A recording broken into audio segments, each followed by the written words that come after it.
Garlic bread செய்கிறதுக்கு தேவையான அளவுக்கு கார்லிக் கொஞ்சம், ஸ்வீட் கார்ன் கொஞ்சம் வேக வச்சது உதுத்து எடுத்து வச்சுக்கணும். மாக்ஸரெல்லா சீஸ் வந்து துருவி எடுத்து வச்சுக்கணும். அரவேனோ அதுவும் கொஞ்சம் வச்சுருக்கோம், 3 பாக்கெட்.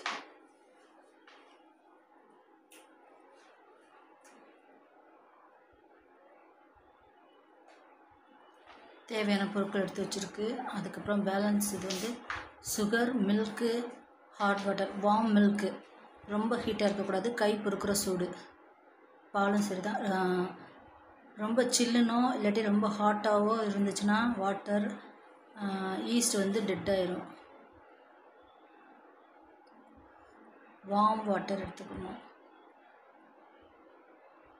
கொஞ்சம் தண்ணி, கொஞ்சம் milk, yeast 1 teaspoon, sugar 2 teaspoon, salt கொஞ்சம் வேணால் போட்டுக்கலாம்.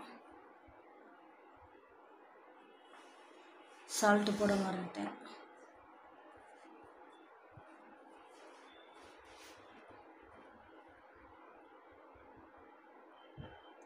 ஈஸ்ட் வந்து சுகர் தான் அதிகமாக சாப்பிடுமா, சுகரும் மில்க்கும் அதிகமாக சாப்பிடும். சாப்பிட்டு 10 மினிட்ஸில் வந்து அது நுரைச்சி பொங்கிடுச்சுன்னா ஈஸ்ட் வந்து நல்லா ஆக்டிவேட் ஆகிடுச்சின்னு அர்த்தம். அதுக்கப்புறம் வந்து மாவு பிணைறதுக்கு யூஸ் பண்ணிக்கலாம். க்ளோஸ் பண்ணி எடுத்து வைக்க போகிறோம்.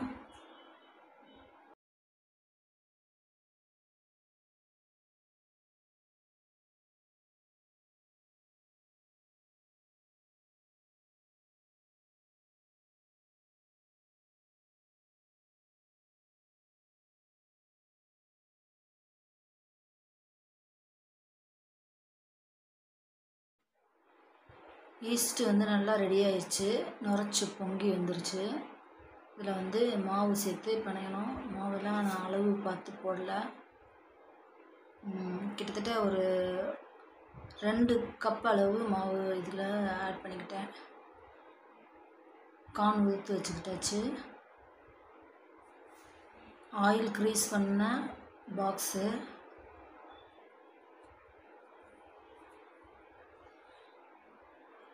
தேவைன்னா ஹாட் வாட்டர். ஆனால் நான் ஏற்கனவே ரெடி பண்ணி வச்சுருந்த லிக்விடு கரெக்டாக இருந்துச்சு. அதனால் வந்து மில்க்கும் வாட்டரும் ஆட் பண்ணவே இல்லை. ஏற்கனவே ரெடி பண்ணி வச்சுருந்தே கரெக்டாக வந்துச்சு.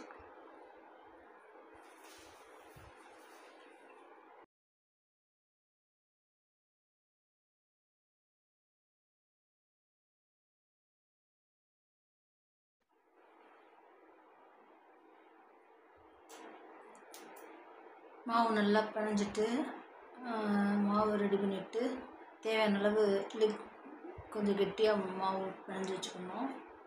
இது 4 ஜார் வந்து கண்ணாடி ஜார் வந்து காட்டுப்பாக்கம் ரிலையன்ஸ் ஃப்ரெஷ்ஷில் வாங்கினது. Newly added things to kitchen. தேவையான அளவுக்கு எக்ஸ்ட்ரா மாவு ஆட் பண்ணி மாவு பிணைஞ்சிக்கிட்டேன். மாவு ரெடி பண்ணோடனே அதை வந்து ஆயில் க்ரீஸ் பண்ணி வச்சுருக்க பாக்ஸில் வந்து போட்டுட்டு மேலே ஒரு ஆயில் கோட்டிங் கொடுத்துட்டு ட்ரை ஆகாமல் இருக்கிறதுக்காக, மேலே இருக்க அவுட்டர் லேயர் வந்து ட்ரை ஆகாமல் இருக்கிறதுக்காக மேலே கொஞ்சம் ஆயில் அப்ளை பண்ணி அதுக்கப்புறம்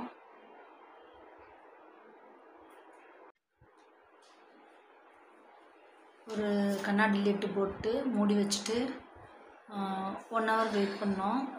மார்க் பண்ணிக்கிட்டோம் எவ்வளோ தூரத்துக்கு வந்து இப்போதைக்கு மாவு இருக்குங்கிறத ஒரு பென்சில் வச்சு மார்க் பண்ணிவிட்டு அதுக்கப்புறம் 1 ஹவர் கழித்து டபுள் த சைஸ் அதுக்கு மேலேயே இன்னும் கொஞ்சம் நல்லா ரைஸ் ஆகிருந்துச்சு.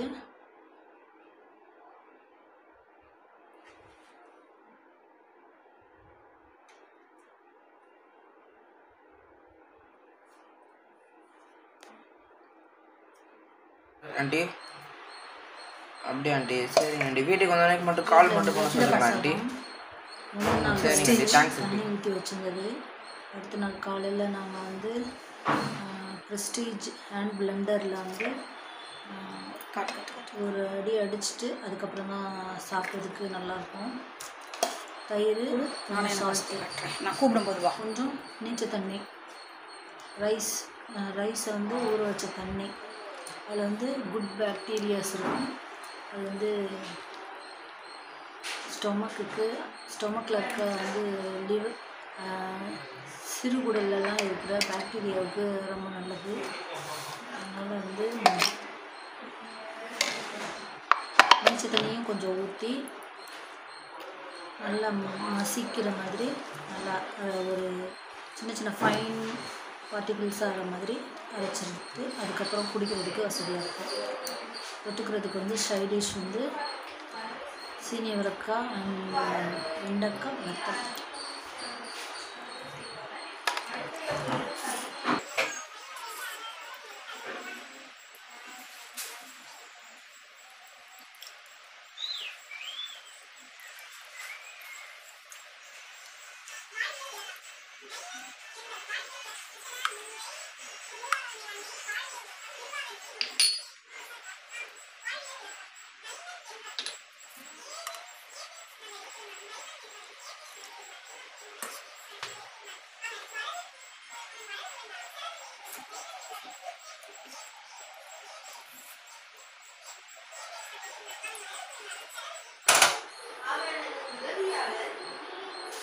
தயிர் உப்பு எல்லாம் போட்டுட்டு ஹேண்ட் பிளெண்டரை மூடிட்டு ஒரு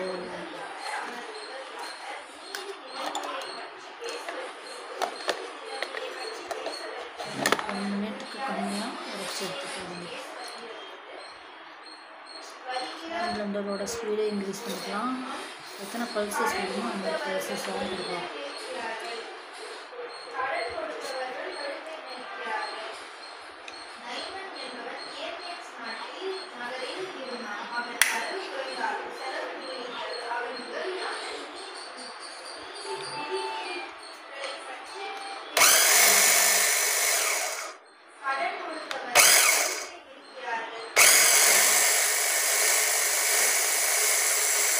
பிரேக்ஃபாஸ்ட்டுக்கு பழைய சாதம் பர்ஃபெக்ட், நல்லாயிருக்கும். உடம்புக்கு குளிர்ச்சி, நல்ல எனர்ஜி.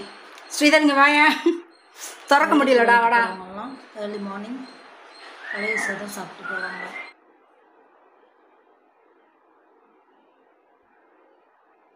இப்போ வத்தல் செய்ய போகிறோம்.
மாட்சரெல்லா சீஸ், கார்லிக் வந்து நல்லா ஆயிலில் கொஞ்சம் ஃப்ரை பண்ணிக்கிட்டோம். மைக்ரோவேவ் ஓவன் இல்லாததுனால அது குக் ஆகாமல் இருக்குன்னு சொல்லிட்டு முன்னாடியே கொஞ்சம் ஆயிலில் வதக்கியாச்சு கார்லிக்கை.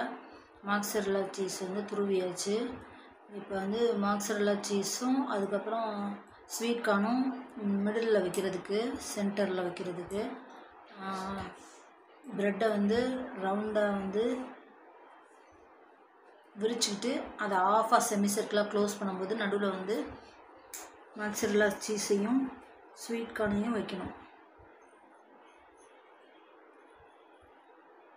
ரைஸ் ஆகிருக்கு.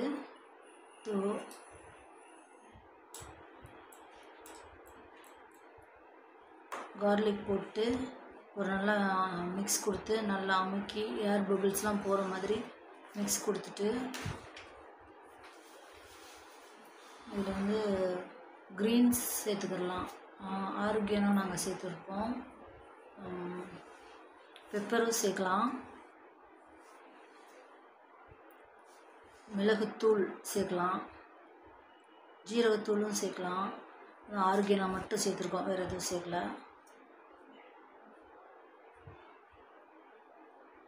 கொரியாண்டர் லீவ்ஸ், கறி லீவ்ஸ் ஃபைன் சின்ன சின்னதாக நறுக்குனது போடலாம். ஆனால் நாங்கள் போடல, ஆரோக்கியானா மட்டும் போட்டிருக்கோம்.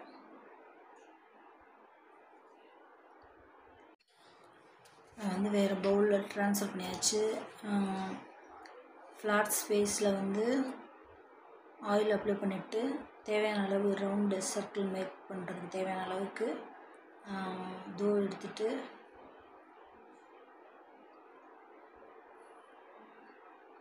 தோசைக்கல்லில் போடுற அளவுக்கு ஒரு 12 இன்ச்சு நீளம் இருக்க மாதிரி ஒரு கார்லிக் ப்ரெட் ரெடி பண்ண போகிறோம். வட்டத்தோட விட்டம் வந்து 12 இன்ச் இருக்க மாதிரி ஒரு வட்டம் விரிச்சிட்டு அதை செமி சர்க்கிளாக மாற்றிட்டு நடுவில் வந்து சீஸும் மாக்ஸரல்லா சீஸும் ஸ்வீட் கார்னும் வைக்க போகிறோம். வச்சுட்டு க்ளோஸ் பண்ணிடணும். நல்லா திக்னஸாக இருக்க மாதிரி செய்யணும். தின்னாக இருந்துச்சுன்னா கிழிஞ்சிருச்சுன்னா சீஸ் வந்து மெல்ட் ஆகி வெளியில் வந்துடும். நல்லா க்ளோஸ் பண்ணிடணும். ஓரங்களை நல்லா எட்ஜஸ் க்ளோஸ் பண்ணிடணும். இல்லாட்டி சீஸ் வெளியில் வந்துடும். நல்லா ஆயில் வச்சு கத்தியை வந்து நல்லா க்ரீஸ் பண்ணிவிட்டு அப்புறம் கட் பண்ணி விட்டுறணும் செமி சர்க்கிளாக.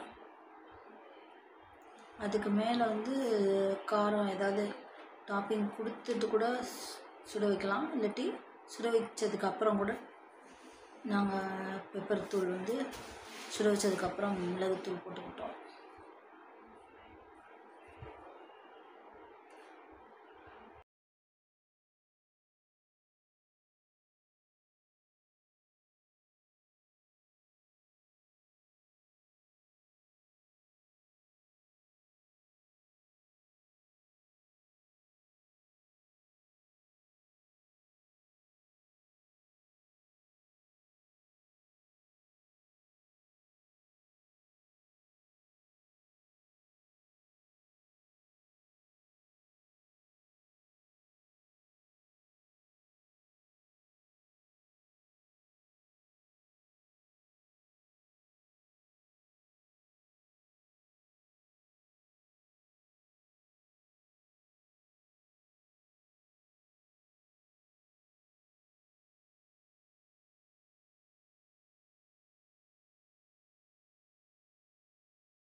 ஒன்று சூடாகிட்டு இருக்கும்போதே வந்து இன்னொன்றும் கட் பண்ணி எடுத்துக்கிட்டோம். இது next piece. First piece ready ஆகிட்டுருக்கு. தோசைக்கல்லில் மடியில் வெந்துருச்சான்னு செக் பண்ணிவிட்டு ஹெல்ப் பண்ணுறதுக்கு ஸ்ரீதர் வந்து பிடிச்சிட்டான் கேமராவை. நான் வந்து தோசை கரண்டியும் எக்ஸ்ட்ரா ஒரு கரண்டியும் வச்சு ஹோல்ட் பண்ணி ஃப்ளிப் பண்ணிட்டேன். வெறும் தோசை கரண்டி மட்டும் வச்சு ஃப்ளிப் பண்ணால் கரெக்டாக பொசிஷனாக டர்ன் பண்ண கஷ்டமாக இருக்குது.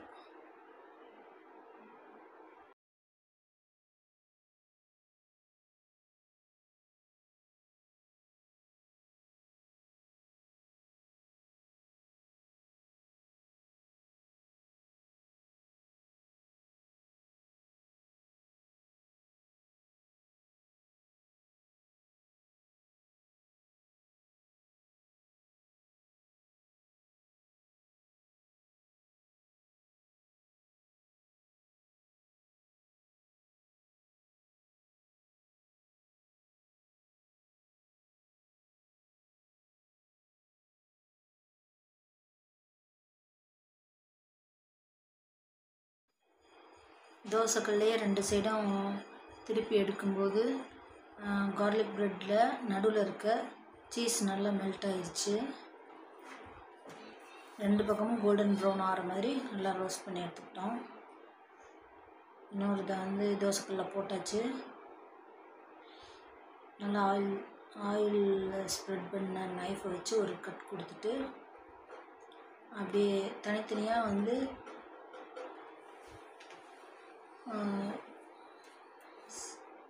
வெர்டிக்கலாக தனித்தனியாக கட் பண்ணி விட்டுட்டு ஒவ்வொரு பீஸாக தனியாக எடுத்து சாப்பிட்லாம். மைனஸ் இருந்தால் நல்லா இருந்திருக்கும். மைனஸ் நாங்கள் செய்யலை.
Second piece ready. Third garlic bread போட்டுட்டு அதை எடுத்து கட் பண்ணி பார்க்கும்போது நல்லா இருந்துச்சு.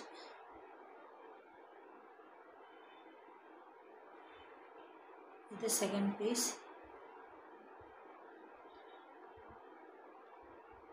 சீஸ் நல்லா மெல்ட் ஆயிடுச்சு. இது தேர்ட் பீஸ். இது வந்து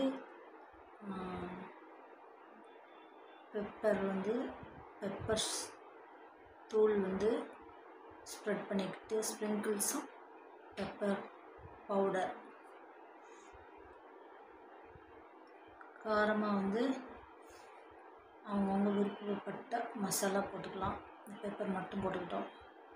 ஆர்கனோ இருந்தால் ஆர்கனோ போட்டுக்கலாம். நாங்கள் மாவுலேயே ஆர்கனோ போட்டு பிணைஞ்சாச்சு. Very delicious.